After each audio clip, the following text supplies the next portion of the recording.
Dave here, and this is Rubin Report. I've been really inspired by the reaction to the interview with Sam. I knew that I felt really passionately about the issues we talked about and needed to address the campaign to discredit him, and I knew a lot of other people felt the same way, but I think I actually underestimated just how badly people wanted this conversation to happen.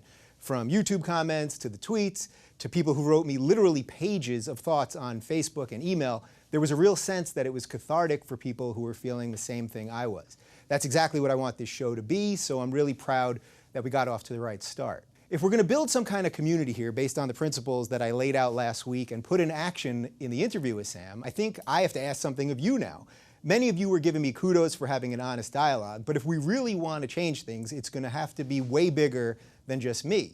I'm sure some of you know that I'm gay. Actually, I got gay married 2 weeks ago, which is pretty gay. It's pretty much the gayest thing you could do. I don't really bring it up anymore unless it's related to something in the news, and I don't want any extra credit for it or anything like that. We got equality, there's still work to do, but we've done great things that are moving forward. That's how progress is supposed to work. A couple years ago, I hosted a podcast and a Sirius XM show called The Six Pack. It was a pop culture and news show with celebrity guests aimed at the LGBT community.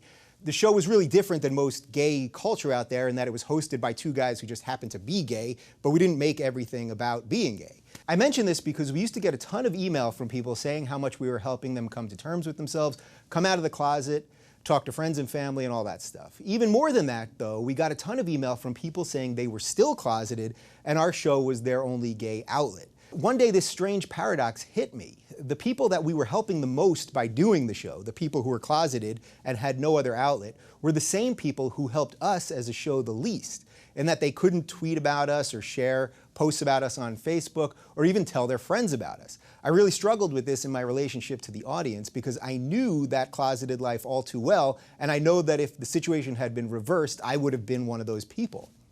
Like I said before, I think we're onto something really special here. We're going to be part of something that takes back liberalism for true liberals. But to do that, we have to be louder. We have to be braver and bolder to say what we think and share it with the people we know.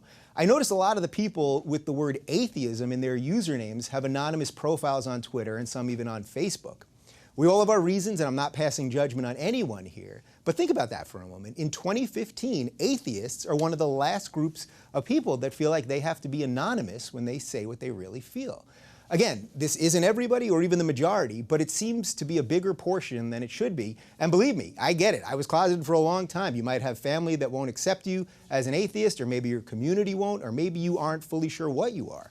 I don't want to make this just about atheists, though. I think all of us secular people have to be seen and heard more.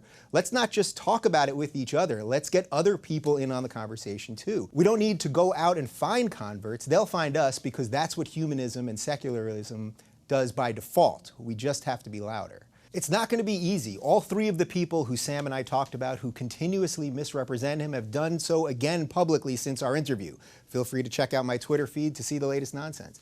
These people are simply not going to stop. If we want to be heard, we have to clearly fight back with logic on our side. So if you hear me, if you dig what we've started here and you want it to get bigger and better, then like, share, comment, post, and do whatever the hell else there is. The forces of anti-intellectualism and radicalism are always on the march. Let's get our voices heard so that we can win not by violence, but by ideas. Remember, as Obi-Wan said to Luke, the Force is what gives a Jedi his power. It's an energy field created by all living things. It surrounds us and penetrates us. It binds the galaxy together. But if you don't post about it on Facebook, nobody will know.